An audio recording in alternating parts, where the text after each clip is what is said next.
All right. Hi, everyone. Thank you for being here today. Today's webinar is from Prevention Seminar. Just a little bit of housekeeping items. My name is Marcos Sandoval, and I'm the Business Program Coordinator here at the San Pablo EDC. Officer Biama, Officer Smith, do you want to introduce yourself? Hi, yes. I'm sorry, can you hear me? Okay. Hi, everyone. My name is Mel Smith. I'm a sergeant with the San Pablo Police Department.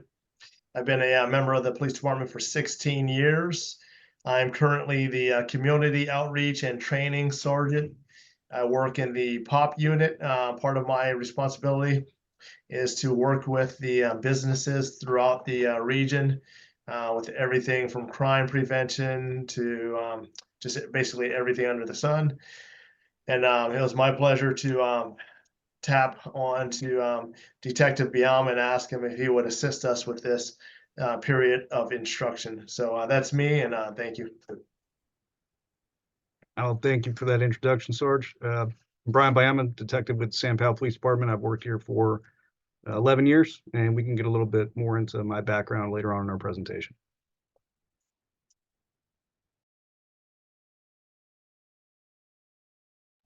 Thank you. Just one second. Let me I'm trying to admit people in.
Oh my God. To repeat, just go back. So some housekeeping items. Sorry, my mic was off. This webinar is being recorded. A recording will be available on our website, www.sanpabloedc.org. Any resources mentioned during the presentation will also be available on our website. All attendees are muted. If you are having issues with audio, you may need to click on the webinar screen to enable audio. We welcome your questions. Please type them in the Q&A box. We will answer them at the end of the webinar if time permits. So a little bit about the San Pablo EDC. The mission of the San Pablo Economic Development Corporation is to act as a catalyst for equitable economic opportunity, program and services. To support advancement, we focus on employment training and support, home ownership, and business resources and access to capital. I will now hand it over to Officer Sergeant Biama. Right. Thank you very much, Marco. Thank you, everybody, for showing up. Again, Brian Biam, detective with the San Pablo Police Department. And next 20-ish minutes, hoping to go over some different types of fraud, theft, robbery, and hopefully some resources or understanding for your businesses so you can better understand the types of things to look out for, what you can possibly do to prevent it, and in the event that something does occur, what you can expect from the police department, and what we might expect from you to help solve that problem. Move on to the next slide, please. So a little bit about myself. I've worked for the San Pablo Police Department for 11 years, currently assigned to the investigations unit as a detective, where I've worked for the last two, a little over two. I've had a number of different assignments with the San Pablo Police Department. Most of my specialty is in training and field operations. So I've worked for San Pablo SWAT team for over 6 years. I was field training officer for 9.5, recruit training officer for about a year, and in the training unit. So a lot of what I do is focused towards that and helping people learn, but also gaining some expertise in various types of crimes. Despite all that, like many of you, I'm sorry if we go back just one, I've been a victim of theft, ID theft, in particular Venmo, and a number of cops have too through different methods that we're going to see later on in this presentation.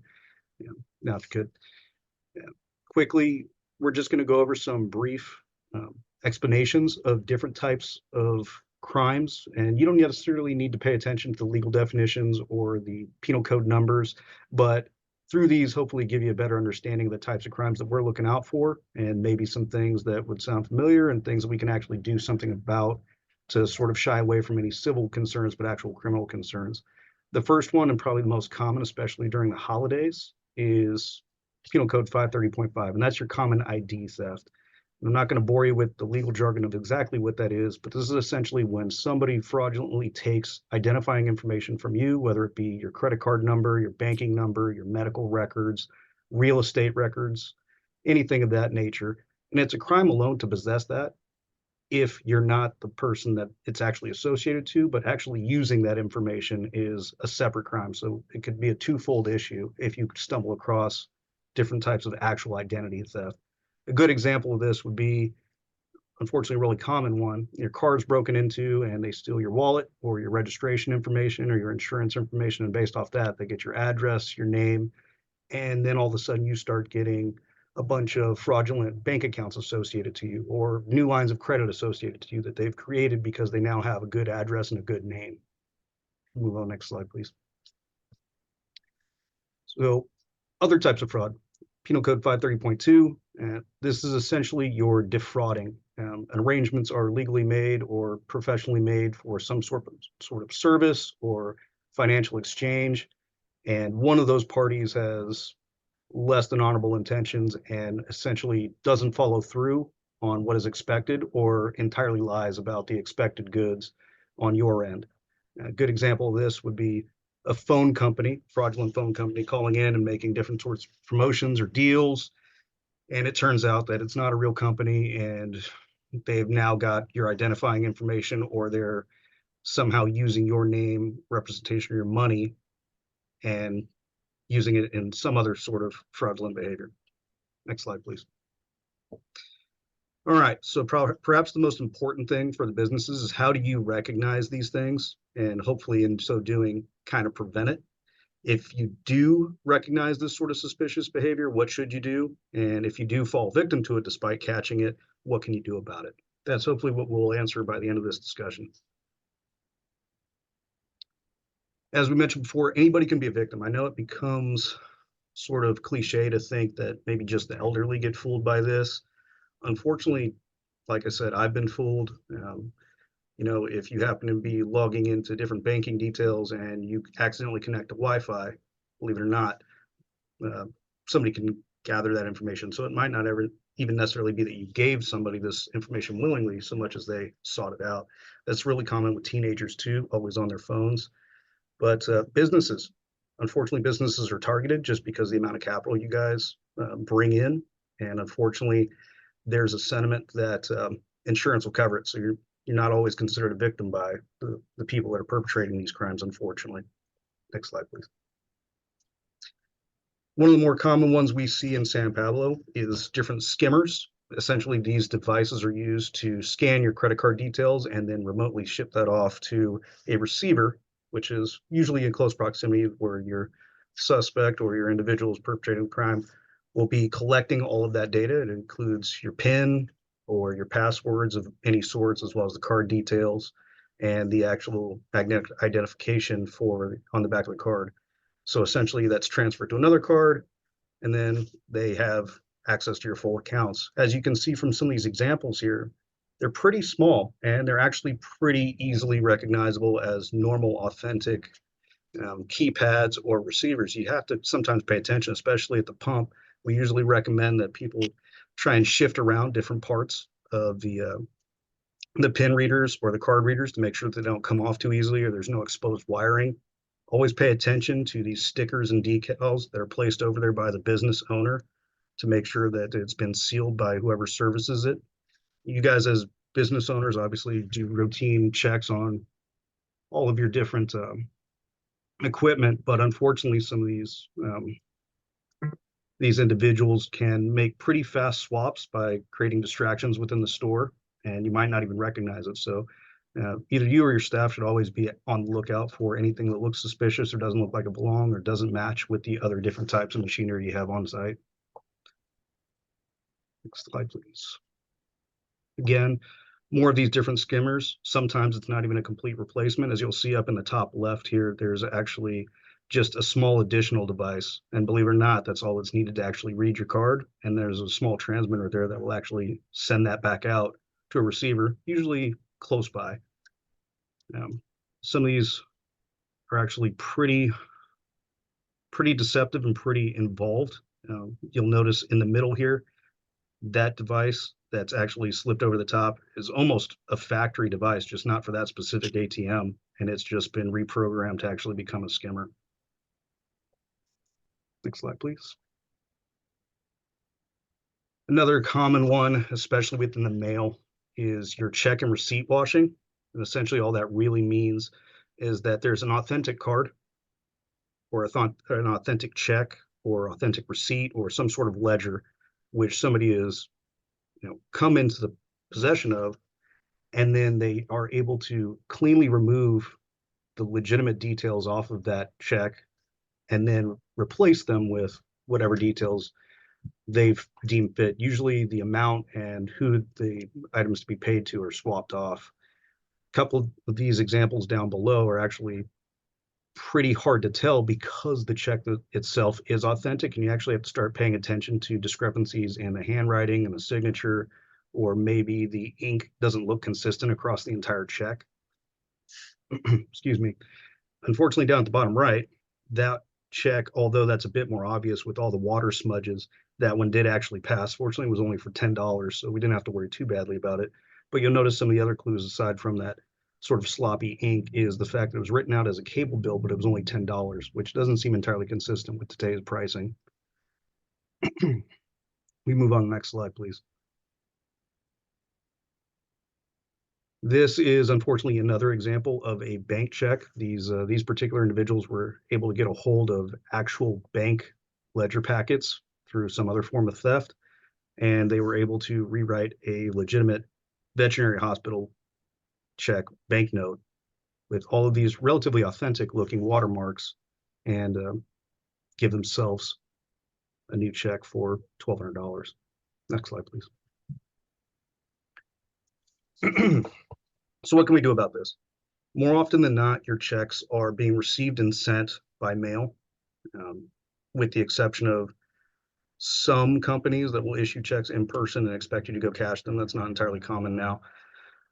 What we do is sort of suggest is that you deposit all of your mail before the last pickup date. If you are going to do large deposits of outgoing checks for your employees or any sort of other expenses you have to pay, never later than 5 p.m. If you can, directly to the post office. Retrieve your mail frequently. If you don't have a P.O. box and you have a post box that's exposed to the public, check it several times a day. Unfortunately, mail deliveries are not consistent. One time of day, any time of day.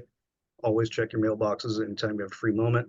If it is possible and it's not too inconvenient, holding your mail at the post office is not a terrible option, and it's something you can do directly through the post office website.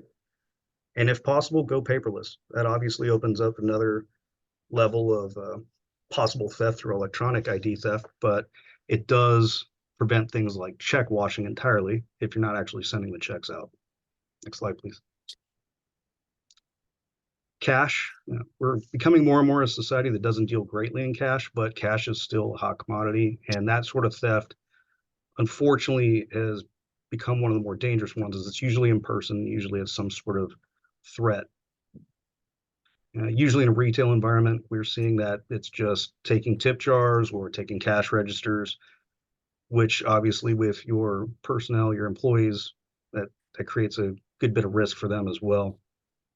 On top of that, though, there's some of the more clever ones. There's return fraud, which is one you guys might want to be watching out for, where an employee of yours actually colludes with whoever is taking out the theft, and you'll lose product through your tear and you'll not necessarily realize it, but then they'll have a friend come back and supposedly return these materials, and your business is now losing out on the cash value of those materials. Expense reimbursement for those of you that have employees that travel or have to go spend money out of pocket for business expenses that they're expected to get reimbursed for. Keep in mind that unfortunately it is prevalent that there'll be, again, washing of receipts, or there'll be a misrepresentation of what was actually purchased. There'll be an item that only costs $4, but they're expecting to be reimbursed for 20 or 30. Sometimes they'll duplicate receipts and they'll change items or dates to make it seem like it was multiple purchases when only one took place. These are a little bit harder to catch just because of sort of inconsistency with different styles of receipts, but again, something to be considerate of. Next slide, please. All right, billing schemes. These sort of things are a bit more complicated and a bit harder to actually catch up on. Essentially, it's the creating of false invoices, and it's something that, depending on how frequently you're paying attention to all your invoices and how regularly you pay bills throughout your company, it might not be caught for several months or weeks, which is typically the case by the time it makes it to one of the investigations desks. It's several months down the road when you realize that an invoice was paid twice or paid in the wrong amount because the invoice itself was fraudulently altered. Sometimes it could be somebody within the company that does this. Sometimes it could be an entire third party that, in more complicated circumstances, a recent case we had, somebody just so happened to do a phishing scheme, which we'll get into a little bit later.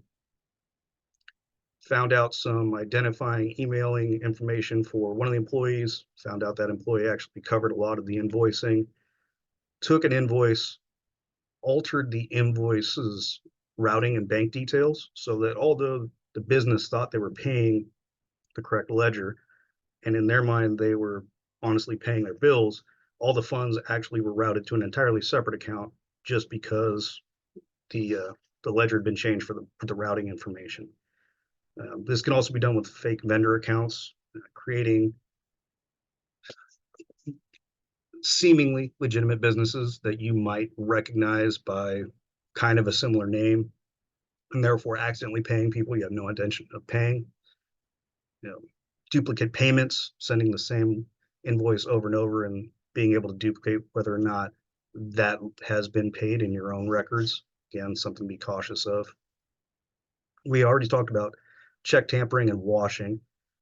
That sort of fraud can be pretty lucrative, but at the same time, it really is only possible because of the fact that we allow those sort of items to be dispersed openly. We have to be a bit more cautious about when and how we disperse those items. Next slide, please. Phishing, as I mentioned just a bit earlier, so a lot of this really comes from phone and internet or texting. Essentially, these different entities will give you something that looks legitimate, and through a text message link where it'll say a bill is past due, click this link to log in and pay your bill, they'll essentially phish by having you legitimately go somewhere, enter legitimate credentials into something you think is where you're supposed to be, and in reality, it's not. We have a lot of these attempts around the holidays where they'll say, your cell phone bill is past due, or your taxes are late, or you need to have this special deal, but you can only log into eBay right now.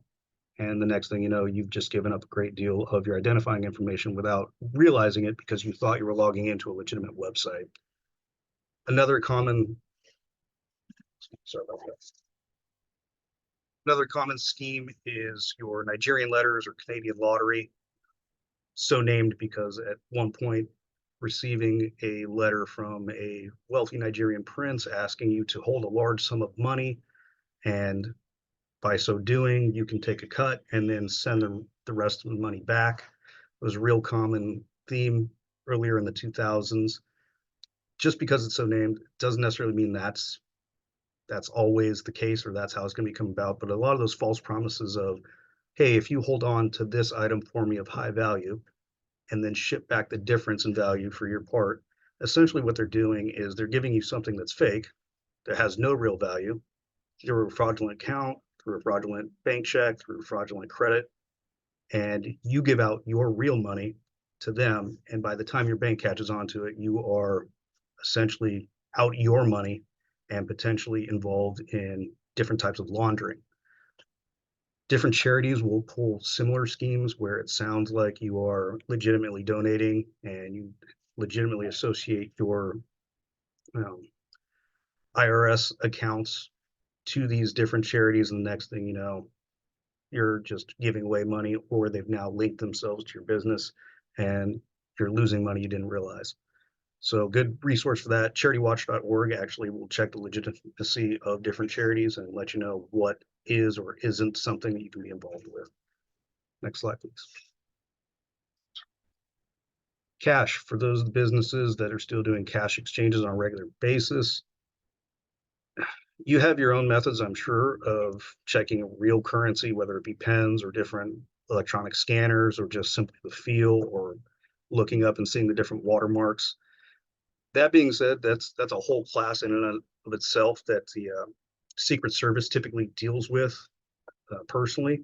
What we do ask if you do encounter this or your employees encounter this is you don't return it to the passer. You hold on to the fake currency, whatever delay that might you could possibly think of.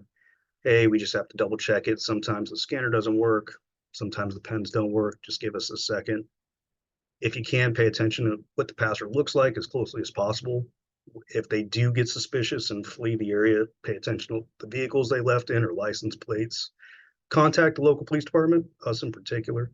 We'll take an initial report and we'll ship that off to the Secret Service in particular, and they can do a bit of tracking, really, especially with the different numbers that have to be repeated. They can actually do a pretty good job of tracking where that came from based on the materials. If you have any sort of further information that you could provide, did it seem like it was only one set of bills they tried to pass on? Did it seem like they had multiple sets of bills? If you can limit the touching the note as best you can, put it in some sort of bag or envelope. We wouldn't necessarily process it here, but the Secret Service has some pretty impressive ways of examining that currency or that fake currency to get any information they can. You can be further trained on that if you want to go to uscurrency.gov for the different watermarks or types of fraudulent currency out there right now, or you can reach out to the government agency, U.S. Currency, and they can actually give you a good deal of resources. Next slide, please. Oh, spam calls. Who has not been a victim of spam calls? So I'm sure a great deal of people have simply just found a way to block the number and not worry about it anymore, but it seems like it's pretty overwhelming. Our best recommendation is don't entertain the spam calls. Don't give them any information. If it sounds like it's too good to be true or it sounds suspicious, it probably is. Ignore it. If there's a legitimate complaint or company, you're probably going to receive a piece of mail or an in-person visit by whoever's involved anyway.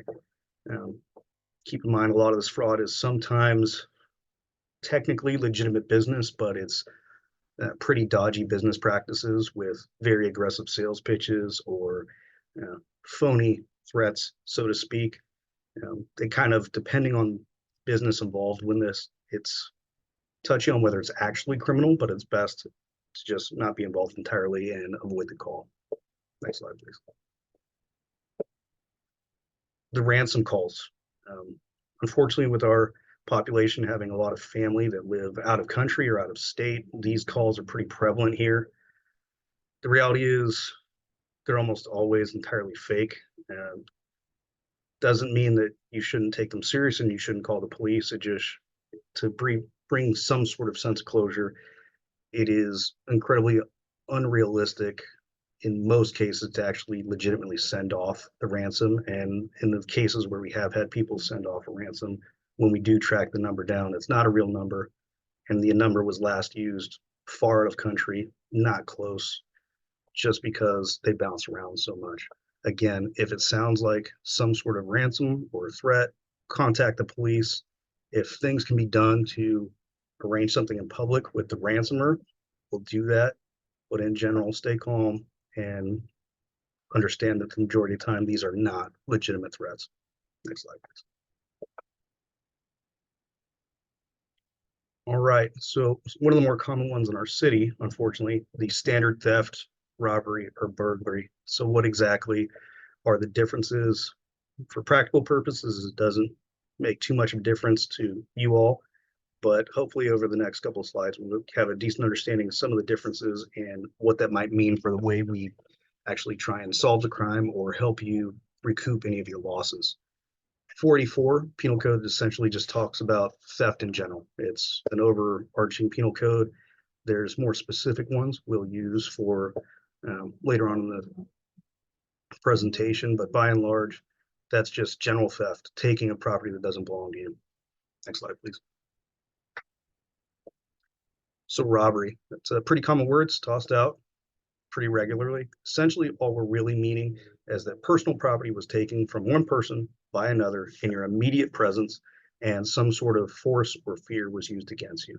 Armed robbery, one we see on the news so often, guns, knives, imitation firearms such as BB guns, other weapons. Strong arm would just definitely be more along the lines of your hands, punching, kicking, or just simply the tug of war between the owner of the property and the person trying to steal it. We see this a lot in your businesses. Somebody runs in, they try and steal something, they're confronted by a clerk or a cashier who tries to stop them. And that sort of tussle makes a simple theft robbery. Next slide, please. So California has actually created some specialized penal codes for organized retail crime, hopefully helping us address this ongoing issue. 459.5, a type of burglary, essentially just talks about people coming into your businesses, taking something, and then leaving.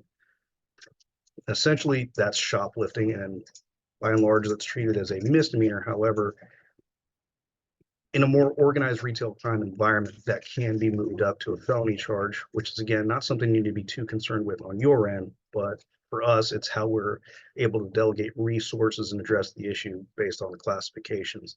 It's all the more important that when these sort of crimes take place, either you or your staff really take note of exactly how much was stolen and what types of items are trackable. For instance, for your lottery tickets or your cigarettes, or your liquor, usually there's some sort of palleting or there's some sort of batch numbers that can be tracked or traced. And then if these items are resold, we can then associate it with your theft. All right, next slide, please. So the types of things we use in San Pablo to deal with it, if you're not already aware, the city has invested quite a bit into some good technology that allows us to read license plates of various vehicles in numerous locations throughout the city. Some of the challenges we see, despite this technology, is that cold plating. Essentially, the involved vehicle will take a license plate from a similar vehicle and they'll put it on theirs. They'll go commit their crimes and they'll take that license plate off and drive around with the standard license plate. There are ways that we've obviously discovered to get around this when people do this sort of thing, but it is a challenge that regularly goes on. All that comes down to, it's all the more important that if you or your business partners or your employees are involved or witness any of these sort of crimes, your observations are the most important. What you saw then and there on scene, the type of car used, anything unique to that car, whether it be stickers or window tint, the license plate, how many people were involved, did anybody wait in the car, did everybody get out of the car? All those things are more important despite the technology we have. Next slide, please. This is a view of not just the ALPR cameras that we have in the city, but also the live view cameras. So we talked about license plate reading. That's sort of a work interface over on the left that we have there. But on the right, that's just your standard surveillance cameras. And those are worth their weight in gold nearly every day. And we have quite a few of those throughout the city. I recommend that if you could, near your businesses, you make your employees familiar with the cameras near our intersections near your business, sort of aware of what can and can't be seen. All the more reason to point those things out when the police do respond. Next slide, please. All right. So what can you do? Call the police. It's always going to be our advice here. We're here to help. That's our job. Call us if things look suspicious, even if it's not actually a crime. Sometimes just our presence can prevent things that are um, on the verge of becoming a crime from actually going down that route. And if nothing else, you have documentation later on down the road. Outside of that, things you do from the non-criminal side is check your credit reports regularly for yourselves, your businesses. Recommend your employees all do the same. Equifax and TransUnion are pretty good at giving you an idea of where your credit is. If new lines of credit are opened, your billing, credit report is a good place to check first. Next slide. Well, thank you for bearing with me through all that. Does anybody have any questions? Hopefully nobody has seen this presentation too many times, and hopefully you learned something new. We have 4 questions on the Q&A box. So do you have this information in Spanish, other languages? Yeah, so I'm going to translate the webinar. I'm gonna make another. So this webinar will be recorded, is recorded right now, and will be posted on our website. And I'll follow up with you, Mariela, with the Spanish version also. Okay, so next down here, schemers. Well, I mean, I can't speak for the business owners, whether or not they check daily. I would certainly say if I own a business, I'd probably check daily. I'd leave that question open to anybody that owns a business that would like to chime in.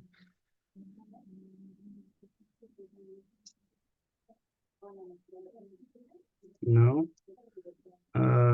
Genoveva, your question about Wi-Fi. Yes, unfortunately, the risks are the same. Whether or not it's Wi-Fi you pay for or Wi-Fi that's public, unfortunately, if somebody is able to have any level of hacking or phishing, if you type in your password, for instance, one of the newest cell phone updates for my iPhone, I'll constantly get a notification that the way I entered my password is wrong. And unfortunately, there are people that know how to get into the iOS systems and your Android systems that they can send these sort of phishing notifications through your phone. And essentially all they're doing is they're asking for your Wi-Fi password, which would essentially allow them to get any information you add. That being said, your public Wi-Fi hotspots are the worst. There's no security added to them for the very reason that they're having everybody come and use their Wi-Fi as sort of a additional perk to that location. So what I'd recommend is you can get different services that essentially allow you to create a VPN on your phone to temporarily allow you a little bit of extra security if you're going to be in public. I don't want to say don't trust your own personal Wi-Fi. It's just something to be cautious of, that any electronic service can be worked around or hacked. So you start getting suspicious notifications, something constantly asking for your password, go ahead and reset your router, reset your phone, ignore those notifications. Just be cautious when you receive sort of notifications asking for a lot of passwords. Scam calls any different when they provide personal information like all right, so if I'm understanding your question correctly, you mean treat them different if they already have your personal information and they're providing it to you as sort of an act of faith? If that's the case, yes, still be suspicious. If it's a business that you don't do business with regularly, you don't recognize the name, just because they've done a surface level search of who you are, where you live, or how old you might be, unfortunately, it is very possible for that to still be a scam. Unfortunately, there's a great deal of information, more than many of us would be comfortable with, that is available out there on the internet just by the nature of how our society uses their phones for almost everything. So because of that, there's a lot of information already out there. Just be cautious. If it sounds too good to be true, it sounds like maybe it's a service you don't want to be involved in, but they know a great deal about you, it's okay to just hang up. If it's a business that you legitimately are interested in, you can always call back after searching for them yourself through legitimate brick and mortar store or your own online search to find an actual representative that you've searched out. Most good legitimate businesses are not doing a whole lot of cold calling in the first place, so just keep that in mind. Okay, so in the interest of time, we have another presenter, and I'll answer the question on the chat at the end. So Philip Wong from BMO, if you'd like to come off mute, introduce yourself a bit, and then share your screen. I have made you co-host, so you should be able to share. Thank you. Whenever you're ready. Thank you, everyone. Thank you, Officer Brian, for that information there. A lot of stuff that I'm going to be saying will be a little bit repetitive. My name is Philip Wong from BMO Bank. We do have this deeper concern today about fraud, and I know Officer Brian has mentioned about it in several different aspects of it. And in the bank, we're seeing a lot more increase. And it's industry wide. So I'm going to share my screen. We're going to go through a few of the same things, and hopefully you guys will get a little bit more information from us as well on our end. So I'll get going. I hope you guys can see my screen. So our goal today is really to stop fraud and spot the fraud and stop the fraud as a whole, right? As we know by the numbers itself, in the U.S., $12.5 billion in fraud losses. That's a huge amount of numbers there. 40% of American victims think they will be gullible into being victims of fraud. And especially during Christmas times, we've seen that increase as well, over and over again.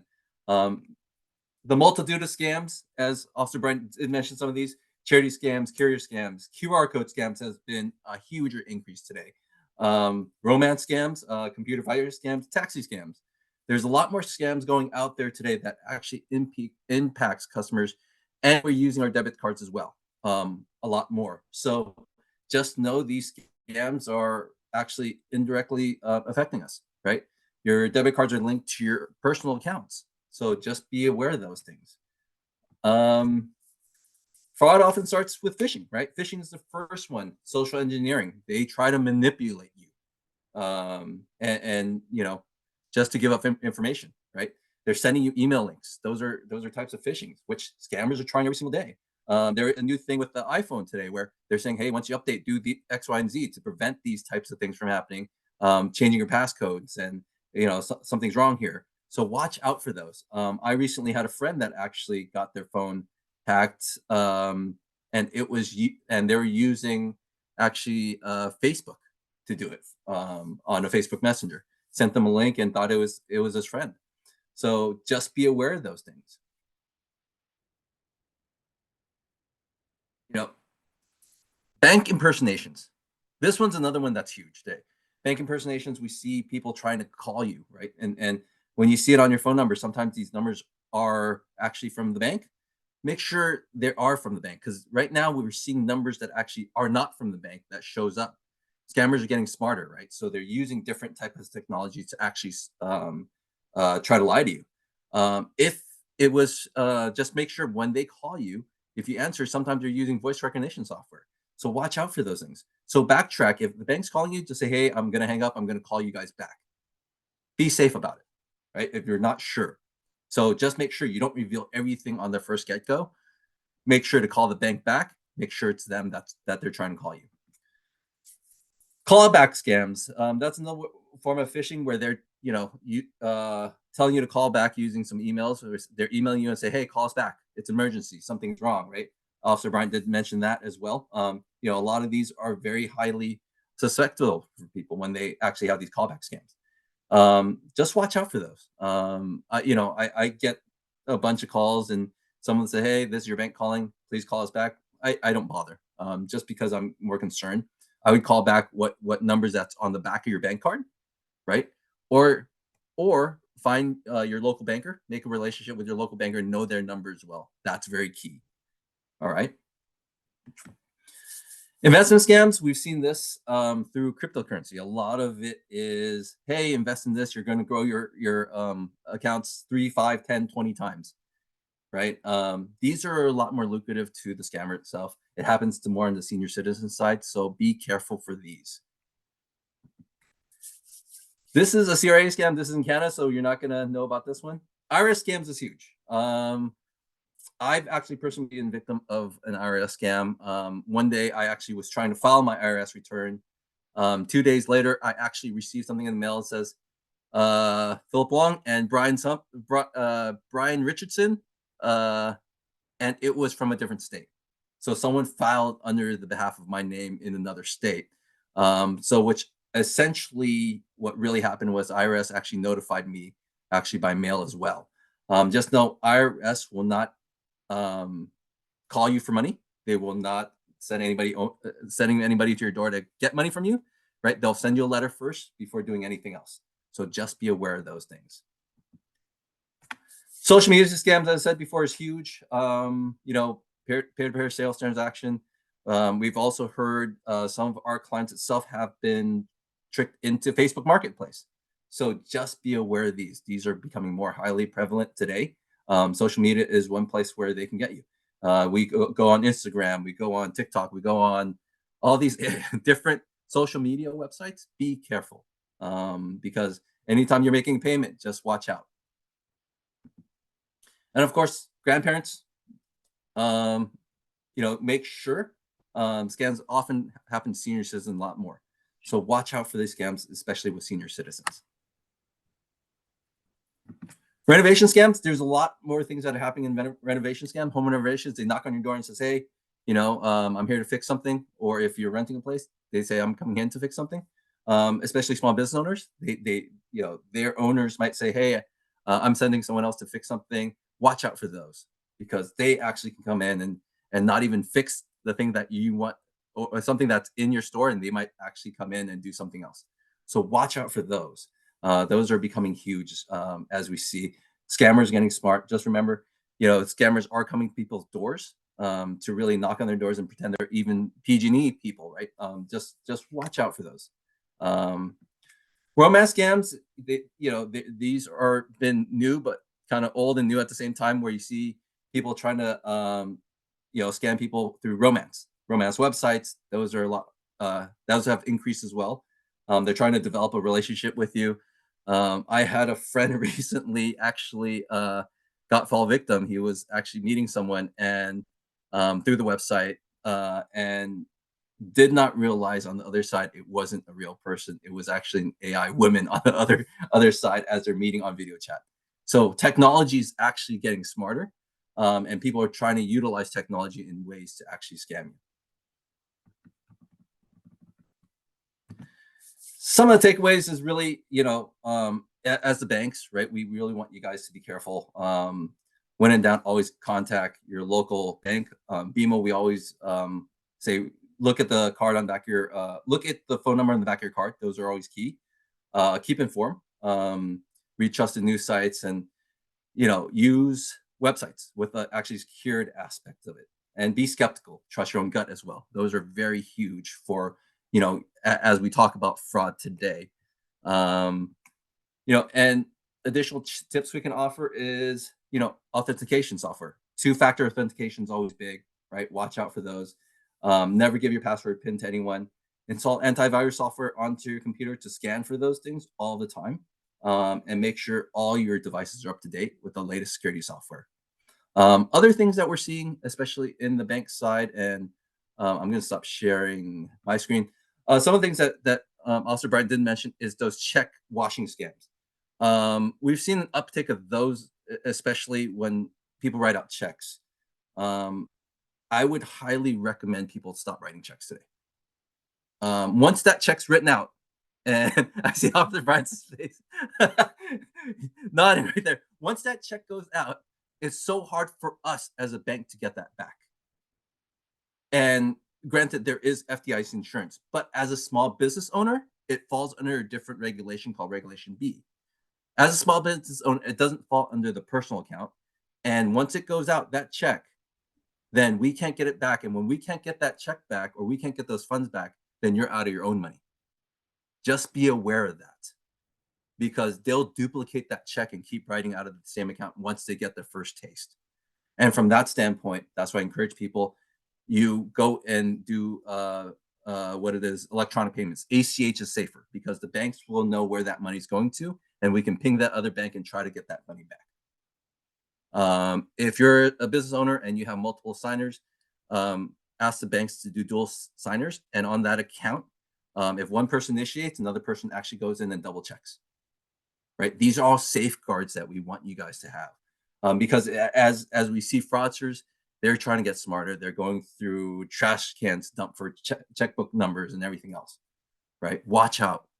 These things are becoming prevalent, and as we know, technology is changing, and we're trying to catch up with technology as well. So thank you guys for today. I appreciate you guys. I'm trying to keep it as short as I can because amount of time that we have, but we want to have time for questions and answers. Thank you, Philip. Any questions from the audience? If you want, either on the chat, if you want to come off mute, feel free. This is time for everyone.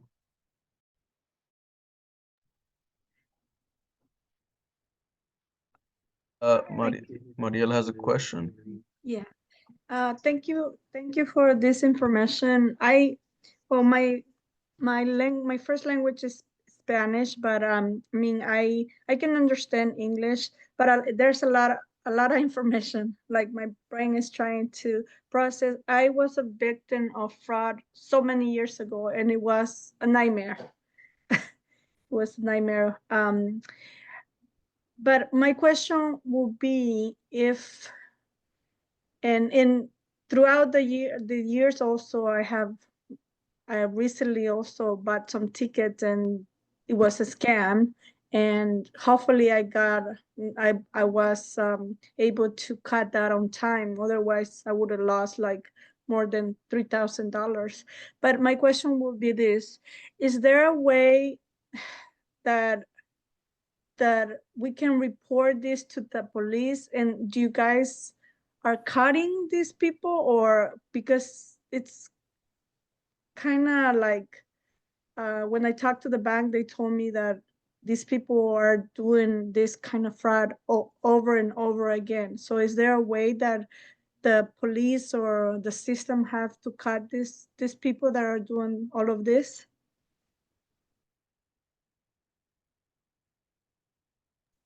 Sorry. Several examples I've had.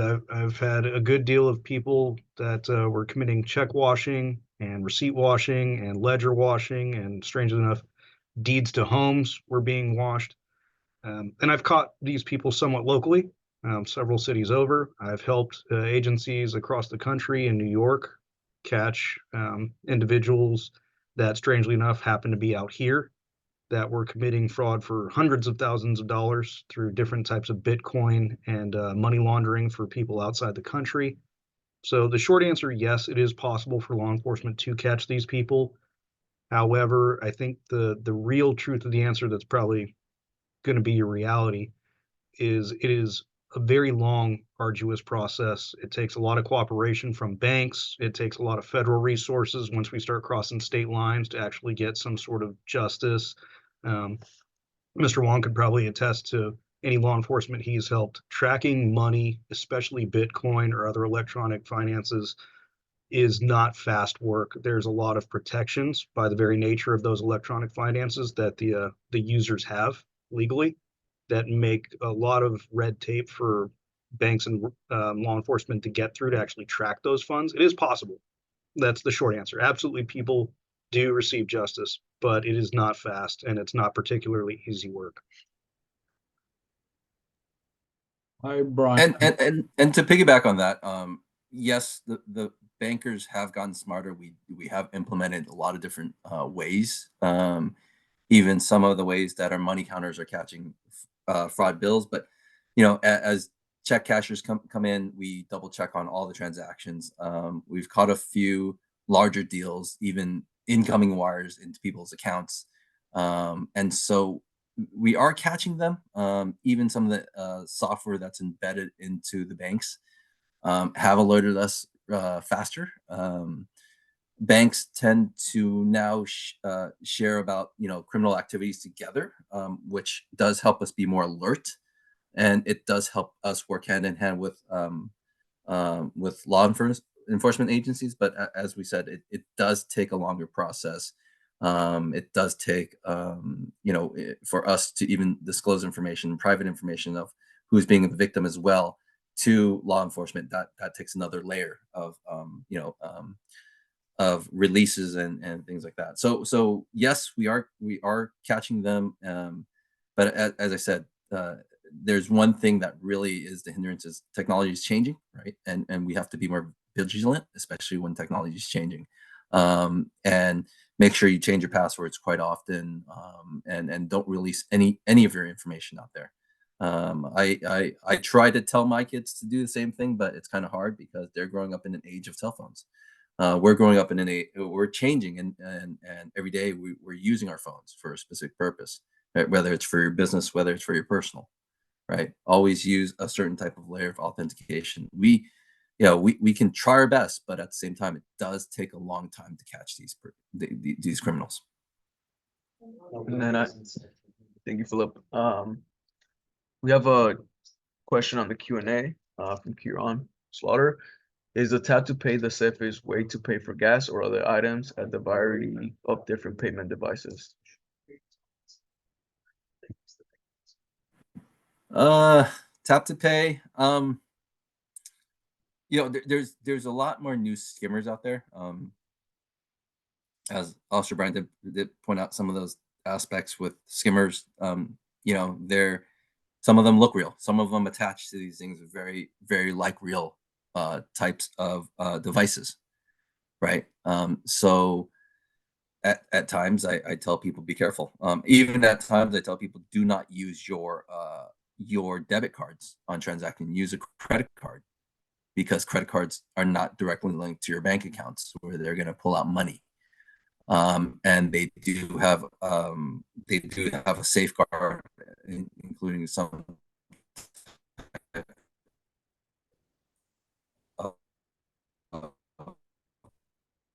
protection. Your next question about prescription medications. Right. Yeah, I would generally recommend anything that has your name on it, or anything that could approximate your location. You find a good, safe way to destroy that and not just haphazardly put it in your recycling or trash bin. So if it's for prescriptions, scratch out your name, or go to your local Walgreens or wherever for your prescription medication containers, and you can put them in a disposal box. Those are sealed and they're picked up by a third-party company that picks up the gross lot of them and goes and destroys them. But I'd recommend that same device for pretty much anything you have, whether it be your mail or otherwise, that you shred it, burn it, whatever the case may be, before it makes its way into the garbage.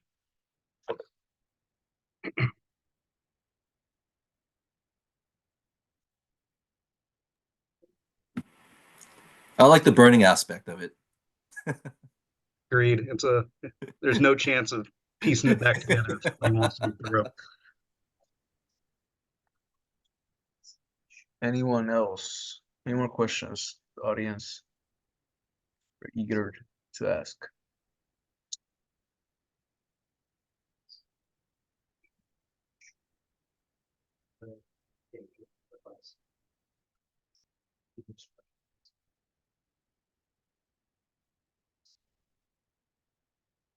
I just wanted to say, I don't know if anyone finds this useful.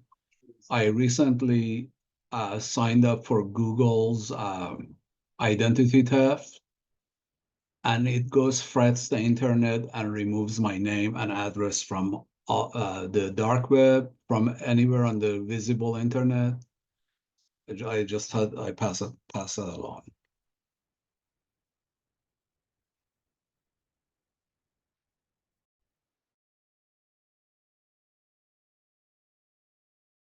Question from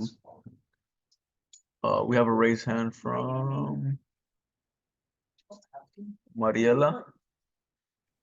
Yeah, I want to know, I don't know if I didn't see that. If you guys have like different numbers, that can we call different numbers if we have this type of issues with thinking that something is not, it's fishy, or how do we report this? With regards to the police department, we keep things pretty simple. No matter your crime, it all starts at the patrol level. So it's all the same number. The patrol officer will come and take the initial report, and depending on what they're capable of doing on their end, whether the crime is local or it's more complex, then it'll make its way to the investigations unit. But everything starts at patrol. It might not always seem like it because we respond to so many calls, but a good deal of crimes are solved and taken at the patrol level. and only the really complex ones typically make it up to investigations. As far as banks, obviously, Mr. Wong would be far more detailed on that, but most credit card companies, banks, or any financing institution is going to have a fraud line specifically dedicated, and you just have to search that out depending on your own banking institution. Or you can walk into one of the branches and talk to a banker. Really, they can also point you to the right direction. Most of the times, bankers do have that number on hand. Or if you're a victim of fraud, right away, most banks have a process that they need to go get an affidavit, and then it goes through that process of whether you file the police report or not, and they'll ask you all these questions that really guide you how to take care of. They'll probably also give you information about what to do when fraud happens. Make sure you also pull your credit report after it happens, and so forth and so on. So there's a huge list, right? You can walk into your local bank and they'll give you that information as well. Yeah, that's what I did a few months ago. I called the bank sent me an email saying that they were seeing suspicious information, so they blocked my car. But I was like paying already these people, and thank God the bank sent me the information, so I blocked them. But they kept calling me, emailing me saying, oh, you need to pay, because if you don't pay, you're gonna pay more and this and that, and I blocked them. But if people doesn't speak the language, obviously the banks do, but when they're reporting at police, sometimes my friend got also scammed, and she was very frustrated because they told her, the police told her they cannot do anything. They just take the report and that's it. And it was very stressful for her, and she doesn't speak that much English. So what are the different supports that you guys have for people that don't speak the language? So on the bank side, typically, when we make phone calls, they do it in English first. They will never do it in your language first. So just know that's one of the bigger ones. And with police departments, right? They go through a series of investigation. So they have to do their own side of the investigation as well, because it's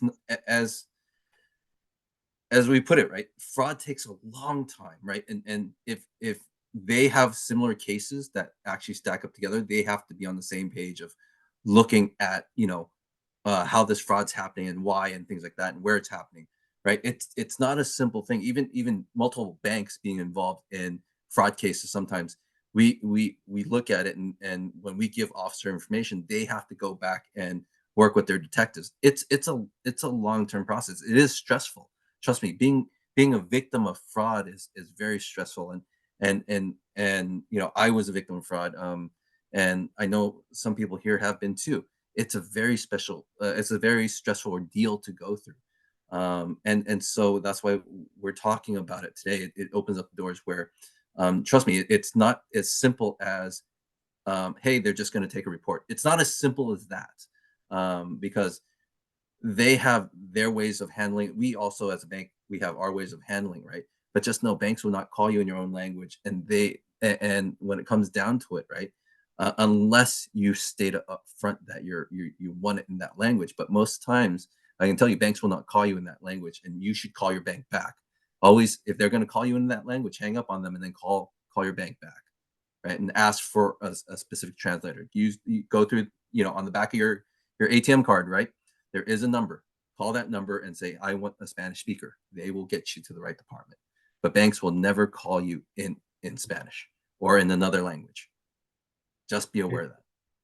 If I might jump on that, first, sorry for whatever experience your friend might have had. Unfortunately, there's a lot of things lost in translation, both for your friend and the police, if we don't speak necessarily the same language. That being said, there are instances where these calls seem like they're fraud and maybe something can't be done. I'd say from a more technical aspect in law enforcement, if a transaction didn't necessarily take place, if money wasn't actually lost, or if There's a nuance that makes this a bit more civil, which not necessarily saying that's what happened to your friend, but there's a lot of nuance, unfortunately, that teeters the line between some of this stuff being criminal, which is the environment that the police can work in, and the civil. That being said, based off the way you're describing it, it sounds a lot more like there might have been simply a misunderstanding. The fact that a report was taken is a good sign, although that patrol officer might not have necessarily saw an avenue where your friend's problem could have been fixed right then and there, like I explained earlier, and like Mr. Wong suggested. Just because your problem wasn't fixed then and there, or the patrol officer didn't think it was likely to be fixed, doesn't mean that it can't be. It just, unfortunately, especially with fraud, not only does it take a long time to sift through the financial aspect to actually get results, but unfortunately, because a lot of this is done electronically through a phone, through the internet, you have to understand that usually the perpetrator is many, many, many, many miles away. In the several recent cases I've had, the suspect was actually located in the Southern Hemisphere, not even a neighboring country. That's just the nature of how some of these things work. So no, that's not comforting news, but it is the reality of fraud. So that's why we're definitely attacking the more preventative aspect of it in this discussion today.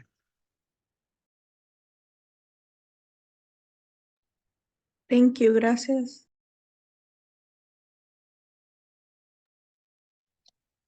All right, if there's not any more questions, I will go ahead. I want to thank Officer Biama, Sergeant Smith, and Philip Wong for your time. Thank you, everyone. And this will be posted. We'll follow up with the email where we will post this. For Mariela, I will follow up with the recording of the Spanish version, and could also be sent out. And it's not just for businesses, it's for anyone that wants to access this information. Thank you, everyone. Thank you. Bye. Thank you. Have a great day, everyone. Thank you.